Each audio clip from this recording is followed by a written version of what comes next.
Bonjour à toutes et à tous. Je suis Christine Wilcock, directrice de La Traversée, centre de services intégrés en violence sexuelle. J'ai entendu dire, bah si, sûrement, mais je leur dis. J'ai entendu dire qu'il y avait des gens à distance, loin. Salut, et qui est justice loin.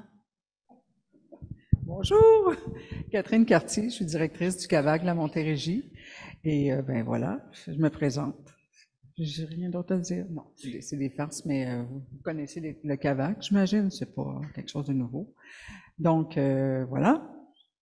Oh, ben j'aime ça. On pensait qu'on allait venir aujourd'hui vous parler d'un projet qui était une utopie, qui était né dans notre tête en 2020, mouvement MeToo, etc. Et puis il se trouve qu'aujourd'hui, précisément, on vient vous parler d'un projet et d'une utopie qui a séduit le ministère de la Justice du Québec, qui hier a fait officiellement l'annonce de soutenir le projet dont on va vous parler aujourd'hui à hauteur de 1,2 million de dollars pour les 3 prochaines années. Donc c'est tout nouveau, vous en avez la primeur, ça vient juste d'être annoncé, ce projet va exister. Je vais commencer par vous dire qui sont les porteurs du projet et parler de La Traversée. La Traversée est un organisme à but non lucratif, association loi 1901 pour mes compatriotes, qui intervient auprès des victimes de violences sexuelles et que de violences sexuelles depuis près de 40 ans et propose des services de psychothérapie aux personnes victimes de tous âges et de tout genre. La Traversée est un des coporteurs de ce projet et puis l'héberge dans ses locaux et le coordonne. Le CAVAC est un coporteur, justement. Ça fait au moins depuis 2019 qu'on parle de ce projet-là. Il y a eu un moment d'arrêt, à un moment donné, dont la pandémie, et ça est reparti assez rapidement depuis l'automne dernier avec la venue de Christine Wilcock. Donc, le CAVAC est coporteur et aussi le service de police de l'agglomération de Longueuil, qui est coporteur. En fait, ce qu'il va faire surtout, il est sur le comité de coordination, mais il va faire les enquêtes, les entrevues d'investigation au sous-sol. Il y a quelques salles pour se permettre de faire ça. Alors voilà, pour la présentation des partenaires. La présente exprès? Tu peux écouter. Comme d'hab. Et je vais vous lire quelque chose que vous ne voyez pas encore à l'écran. Les personnes victimes doivent être en mesure de recevoir un maximum de services avec un minimum de démarches pour alléger un processus déjà pénible. Être une victime de violences sexuelles, ça peut vouloir dire en 24 heures rencontrer 10 à 12 intervenants différents. C'est un parcours, soit, mais c'est quasiment un parcours du combattant pour des personnes qui sont déjà extrêmement fatiguées, démolies, déprimées, découragées et de toute façon en détresse. Donc, l'idée, cette phrase que je viens de vous lire est extraite d'un rapport qui s'appelle Rebâtir la confiance, puis qui a été émis par un comité d'experts mandaté par le ministère de la Justice du Québec en 2020 suite au mouvement MeToo. Et ce rapport a formulé 190 recommandations, dont celle d'intégrer les services, de permettre à tous les intervenants autour de la personne victime de travailler ensemble pour son bénéfice. Intégrer les services, qu'est-ce que c'est concrètement? Simplifier les démarches. Est-ce que je dois aller ici? Est-ce que je dois faire ça? Vous imaginez des parents dont l'enfant vient d'être victime d'une agression sexuelle, complètement perdu, puis là, ils sortent de l'hôpital et on leur dit « vous devez appeler ci, vous devez appeler là », c'est juste insurmontable. C'est un guichet unique d'accompagnement pour ces démarches. L'intégration des services, ça permet aussi d'optimiser les ressources. On est tous en train de courir après des collaborateurs.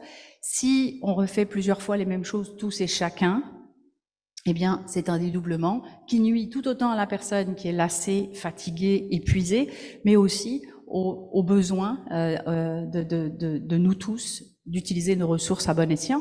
Évidemment, c'est une collaboration facilitée, celle que vous voyez aujourd'hui entre Catherine et moi. Le SPAL n'est pas là. C'était trop cher de les faire venir. C'est ça. Et c'est aussi une expertise et une fertilisation croisée. C'est quoi? C'est que quand le langage du CAVAC rencontre le langage de la psychothérapie, qui rencontre le langage de la police. On développe un langage et une culture commun en l'occurrence, et qui nous permettent ensemble de travailler, de développer des meilleures pratiques, tout ça sous l'œil des chercheurs qui nous accompagnent au Civis, puisque notre création, qui est un modèle pilote, va être documentée pour pouvoir faire des petits un peu partout au Québec. Le Civis, c'est une bâtisse, et donc un lieu non discriminant, tous âges, tout genre, non stigmatisant. Le commissariat, c'est un lieu difficile. L'hôpital, c'est un lieu difficile. Ici, c'est un lieu chaleureux. C'est une bâtisse qui vient d'être intégralement rénovée et qui comporte 3 étages. Puis c'est littéralement ça, l'étage des services socio-judiciaires et notamment police, le SPAL, avec des salles d'investigation, avec des salles pour les parents, avec des salles pour discuter ensemble avec les forces policières. Évidemment, un étage d'accompagnement et de soutien, qui est l'étage de Catherine, je dirais, accompagnement psychosocial, suivi juridique également, et puis l'étage psychothérapeutique avec cette salle de psychothérapie pour les enfants et pour les adultes. Voilà concrètement ce qu'est le Civis. Et la diapo terrible de Catherine. Donc, c'est ça. Sur l'étage des services psycho-socio-judiciaires, il y a plusieurs services. Il y a les services judiciaires, il y a les services psychosociaux, il y a les services juridiques, comme on vous a dit, et au dernier étage, les services thérapeutiques. Donc, dans les services judiciaires, c'est la prise en charge des personnes qui vont dénoncer ou pas. Ça se peut qu'ils ne dénoncent pas aussi, ça n'a aucune espèce d'importance. S'ils dénoncent, nous, on va faire les liens. J'ai une intervenante qui est au Civis, qui s'occupe de la coordination des interventions.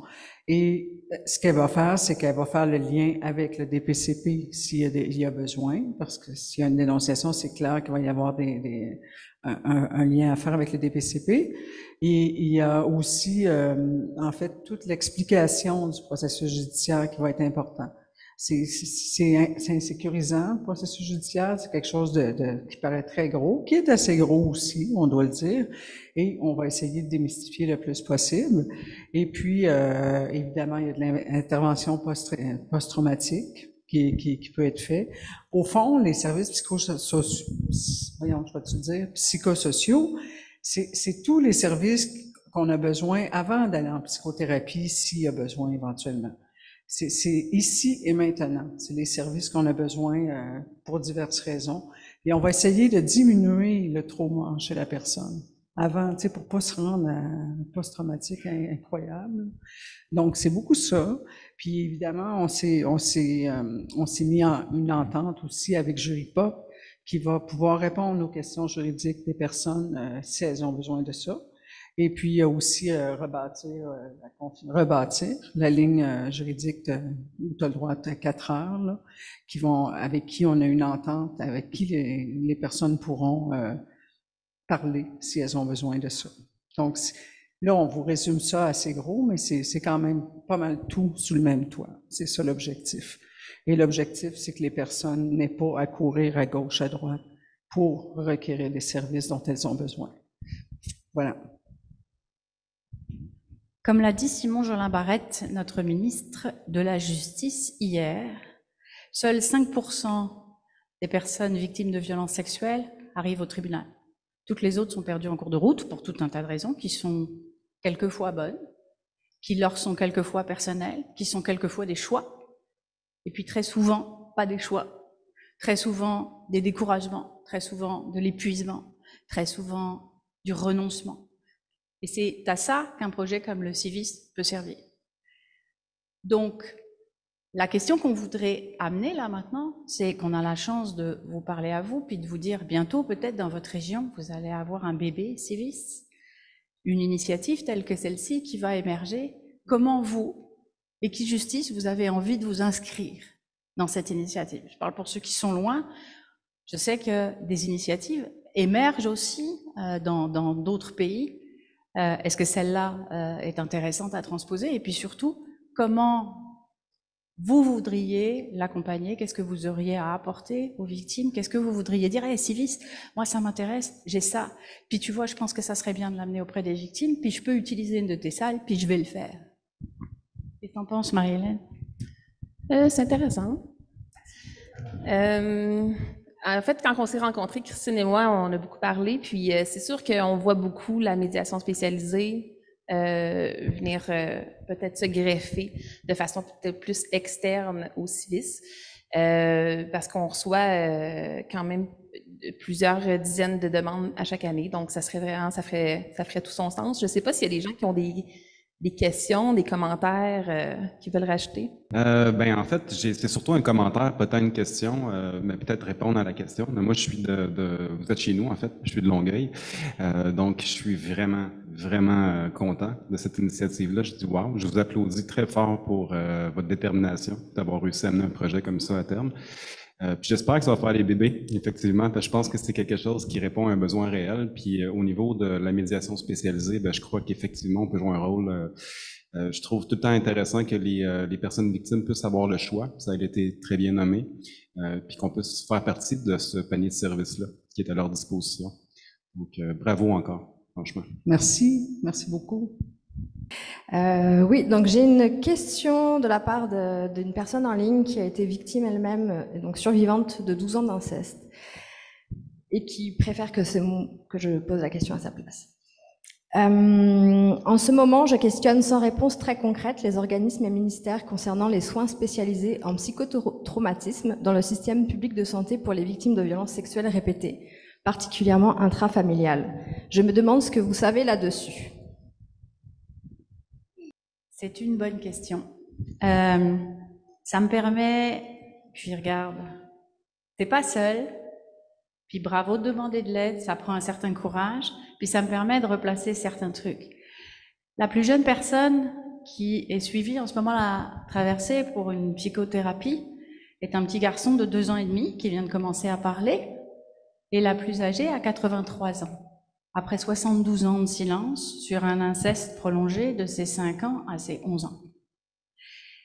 Ce dont on parle là, c'est du trauma complexe, c'est-à-dire quelque chose qui s'inscrit dans la durée et qui va perdurer, et c'est ce qu'on essaye de travailler au CIVIS, c'est-à-dire empêcher qu'il s'inscrive dans l'humain et de le travailler dès la base. Maintenant, pour tout ce qui concerne, est-ce que la personne peut préciser sa question sur, elle interroge les services, mais sur l'obtention de services pour elle-même ou sur, tu sais, est-ce que c'est possible d'avoir une précision? Parce que des services, il y en a, tout dépend où elle est, puis peut-être qu'elle n'est pas au Québec, peut-être qu'elle est ailleurs.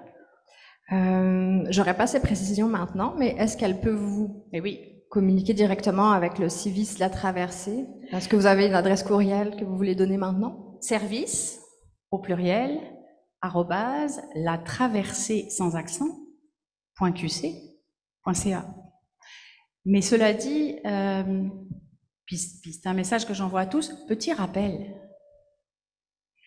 Au Québec, sur 8 millions de personnes, j'ai fait les stats, c'est 2,1 millions de Québécois qui ont été, et Québécoises, victimes de violences sexuelles. Faites le calcul, c'est très vite fait, c'est une personne sur 6.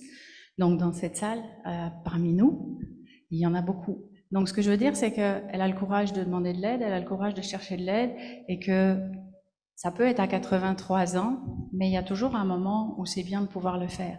Et c'est pour ça que le CIVIS existe. C'est quand tu vas aller chercher de l'aide, si tu sais que le truc qui t'attend là, c'est des heures, des années de procédures, de démarches, de machins qui vont t'emmener je sais pas où, puis tu sais pas où, ben, t'es déjà découragé au départ, puis tu laisses tomber. On va faire en sorte que, comme tu le disais Simon, il y ait un choix. On puisse décider, je veux y aller, puis je vais pas y aller seul. Merci.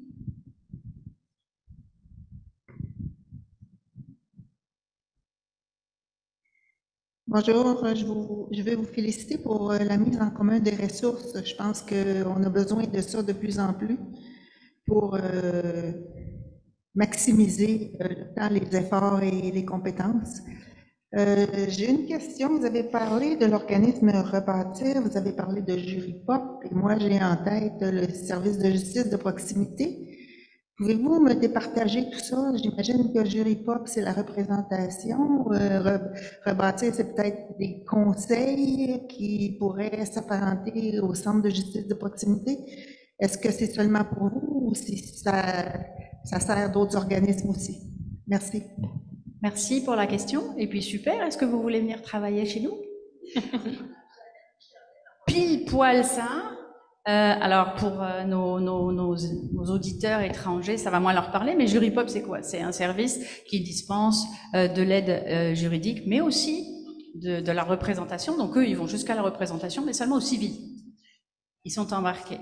En revanche, pour le criminel, on a cette ligne ici, et puis, chers autres pays, inspirez-vous-en, 4 heures gratuites d'accompagnement, à la fois aux civils et aux criminels, pour accompagner les victimes. Ils sont embarqués. Et le CJP, Frédéric, on a rencontré Frédéric, qui est notre voisine, là, justement, du centre de justice de proximité récemment.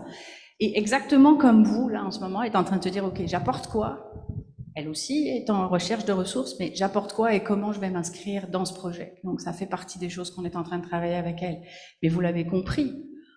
En théorie, il n'y a aucune limite à tous les services qu'on peut offrir. Donc, tous les partenaires, Simon, puis tous les autres, je veux dire, on a des salles qui sont faites pour ça, on accueille toutes les personnes, toutes les énergies de tous les organismes qui œuvrent en matière de victimes de violences sexuelles pour intégrer et pouvoir répondre à chaque demande. Puis chaque demande peut être complexe, puis on n'est plus sur des parcours, des trajectoires. En fait, on offre un menu, tu sais, à la carte. Puis la personne, selon qu'elle a vécu ceci, ou pas vécu ça, selon qu'elle a envie d'aller vers ça ou pas, on va pouvoir lui proposer les bonnes interventions au bon moment. Fait que je vais les regrouper, ces 3 questions qui sont un peu des clarifications. Un sur quel est le rôle du SPAL, qu'est-ce qui vous distingue du CALAX, et enfin, est-ce que les victimes de violences sexuelles, ça inclut le proxénétisme? Ben, je peux commencer avec la dernière question. Et oui, on va effectivement on va voir des personnes victimes d'exploitation sexuelle. C'est clair et le SPAL a une équipe intégrée en exploitation sexuelle. Donc, c'est clair que ça, c'est un des rôles du SPAL, premièrement. Son deuxième rôle, c'est de faire les enquêtes au sous-sol, les enquêtes où les personnes auront dénoncé. J'ai oublié évidemment l'autre question. La différence avec le CALAX. Ok, je vais juste revenir sur le SPAL. Et aussi, il faut savoir que quand on accompagne des personnes victimes de violences sexuelles, ça inclut l'exploitation sexuelle, mais c'est un autre parcours, l'exploitation sexuelle. C'est d'autres types de traumas. C'est tout de suite une personne qu'on doit extraire de son milieu. C'est pas une personne qui peut continuer à vivre chez elle. C'est une personne qui doit être extraite, qui doit être hébergée, qui doit être protégée. C'est aussi pour ça que les locaux du CIVIS sont des locaux protégés, avec des sas de sécurité et des accès de sécurité, parce que très souvent, évidemment, les proxénètes viennent ici menacer la personne. Okay, donc, ça fait partie des choses qu'on a dû prendre en compte et qu'il faut intégrer. La différence par rapport au CALAX, le CALAX, en tout cas celui de Longueuil, qui vient de se créer assez récemment, accueille des femmes exclusivement et des jeunes femmes. Okay, non discriminant, tout genre. L'autre chose, c'est que le CALAX va proposer des services qui sont des services d'accompagnement psychosocial, pas de thérapie, en tout cas à Longueuil, encore une fois, et exclusivement pour les femmes, puis plutôt de groupe. Il y a des suivis, je parle de celui de Longueuil que je connais, des suivis individuels sont assez rares, mais c'est parce qu'il vient de se mettre en place. Toutefois, ça me paraît une évidence, et c'est un souhait, c'est que tous les CALAX soient impliqués dans tous les civis qui vont se créer. Nous avons établi des liens avec notre CALAX qui vient d'exister depuis peu, et ils dispenseront des groupes d'accompagnement pour les femmes victimes de violences sexuelles à l'intérieur des locaux du CIVIS dès qu'ils seront en mesure de le faire, probablement en septembre de cette année. Justement, parlant de territoire, il y a quelqu'un qui demande s'il faut habiter Longueuil pour faire appel à vos services. J'imagine que s'il y a eu la prétention de faire des bébés, c'est qu'un peu oui. Ben, en fait, c'est que dans les faits, non, je vous dirais, on peut habiter à Sorel, on peut habiter à Valleyfield, sauf que, connaissant la Montérégie, les gens, bon, d'abord, le transport en commun, ça vaut ce que ça vaut, et aussi, les gens n'ont pas nécessairement les moyens de se déplacer d'un endroit à l'autre. Donc, oui, c'est pour tout le monde, mais non, c'est pas pour tout le monde. Donc, on va voir surtout les gens de l'agglomération de Longueuil et les environs. Voilà. Je fais une traduction pour nos amis belges. Si c'est à Namur, vous pouvez demander des services depuis Bruxelles. Moi, j'ai rien compris. Moi, j'ai une question. Comment ça fonctionne? Les gens se présentent, les gens sont référés. Qui est pris par le civisme? Ben, en fait, les gens peuvent se présenter, mais généralement, c'est préférable de téléphoner, mais ils peuvent se présenter, effectivement. Et là, la coordonnatrice des interventions, c'est elle qui va prendre en charge qu'est-ce qui se passe. C'est quoi ton besoin? Qu'est-ce que vous avez besoin? Est-ce que vous avez besoin de, comme je disais tantôt, de services psychothérapeutiques? Est-ce que vous avez besoin de parler, peu importe le besoin, au fond. Donc, voilà, c'est un peu ça. Mais si la personne se présente sur place, ben on va l'accueillir, c'est certain, là. On va l'accueillir, on va faire la même démarche que si elle avait appelé, finalement. Et peut-être que tu me donnes l'occasion, Catherine, de préciser. On va travailler, il y a 600 victimes de violences sexuelles en Montérégie annuellement, approximativement. On va évidemment pas pouvoir prendre en charge au CIVIS, surtout dans une phase de développement puis d'implantation, autant de personnes. Et surtout, il y a certaines personnes qui bénéficieraient plus des services intégrés du CIVIS que d'autres, sur lesquels l'impact serait plus intéressant que sur d'autres. J'entends, et on commence à réfléchir à des critères qui seront par exemple la sévérité des faits. Et corrélé, et bizarrement pas corrélé à la sévérité des faits, la sévérité des conséquences. Le deuxième critère, ce serait la vulnérabilité de la personne ou de ses proches, la façon dont on sent qu'ils sont capables de s'emparer de ce suivi, de ce dossier. Et de ces deux critères-là, vous comprenez bien qu'on peut commencer à prévoir, imaginer la complexité de la trajectoire qui s'en vient et donc déterminer si cette personne-là va bénéficier vraiment des services du CIVIS ou moins. Ce qui fait que là, tout de suite, pour ce pilote, on travaille donc avec le service de police de l'agglomération de Longueuil et leur caseload qui est déjà solide, et l'hôpital Charlemagne qui est un centre désigné qui va donc nous amener tous les mineurs de moins de 14 ans qui viennent de passer une trousse médico-légale. Donc là, on est dans l'urgence, on est dans la crise et on est dans l'évitement du trauma complexe. Oui, merci. C'est sûr. Ce qui vient d'être dit, en fait, c'est pour prendre la balle au bon. On parlait de la classification possiblement des situations en fonction de la sévérité. Est-ce que c'est un critère objectif que vous voulez essayer d'appliquer pour classer, surtout considérant que un acte qui peut paraître pour certaines personnes victimes banales ou anodin, quasiment même pas criminel, peut pour d'autres chambouler littéralement sa vie. Fait que je me demandais, est-ce que c'est un critère objectif que vous voulez appliquer? Dire aussi qu'on parle des conséquences aussi, parce que là, on parle de la sévérité, mais ça peut être objectivement quelles conséquences ça a eu sur toi. Ça peut être, je sais pas, moi, on t'a frôlé un sein ou ça peut nous apparaître assez banal, mais pour une personne, ça se peut qu'elle ait pensé qu'elle allait mourir à ce moment-là. J'exagère peut-être un peu, mais pas tant que ça. Donc, sur les conséquences aussi qu'on va... Mais oui, c'est des critères assez objectifs. On essaie de les prendre le plus objectivement possible, mais c'est qu'on n'a pas le choix. Dans un monde idéal, il n'y en aurait pas de critères. T'as été victime, tu viens chez nous, mais on n'a pas le choix. Il faut qu'on regarde le nombre de personnes qu'on accueille. Donc, mais il y a peut-être... Et on n'a pas le choix pour le moment, parce que quand il y aura des civistes partout, on pourra faire ça pour tout le monde. Et puis, Catherine l'a bien dit, sévérité des conséquences, puis aussi, tu parles de critères objectifs, puis c'est difficile, d'abord c'est un crève-cœur, mais je nous rappelle, si je ne l'ai pas dit, qu'on est accompagné par une équipe de chercheurs, puis c'est bien qu'on le nomme, parce que c'est eux qui, avec l'expérience qu'ils ont, puis on parle de chercheurs renommés au Québec, qui nous regardent. On va être également suivi par Savoir Média, qui fait un documentaire sur la création du CIVIS. Ces chercheurs-là vont nous amener à réfléchir. On a une équipe clinique qui travaille depuis près de 40 ans, donc à réfléchir à ces critères. Ça sera jamais objectif, parce que t'es pas à l'intérieur de la personne, puis Catherine le dit, le fight or flight réflexe, tu sais, tu peux très bien te figer, puis pour des choses qui nous paraîtraient effectivement anodines, puis pour d'autres, on prend des proportions qui sont folles, avec une dissociation, impossibilité de fonctionner complète. Et ça, nos psychothérapeutes peuvent le voir, les intervenants psychosociaux peuvent le voir, et nous avons la chance d'avoir des chercheurs qui vont nous apporter tout ça, documenter tout ça, et permettre à n'importe quel civis existant ici et là d'avoir déjà des repères qui lui permettront de commencer à travailler. Mais encore une fois, on se le dit, idéalement, il n'y a pas d'attente pour les victimes de violences sexuelles, puis il n'y a pas de tri des victimes de violences sexuelles. Puis ça, c'est ce qu'on veut tous.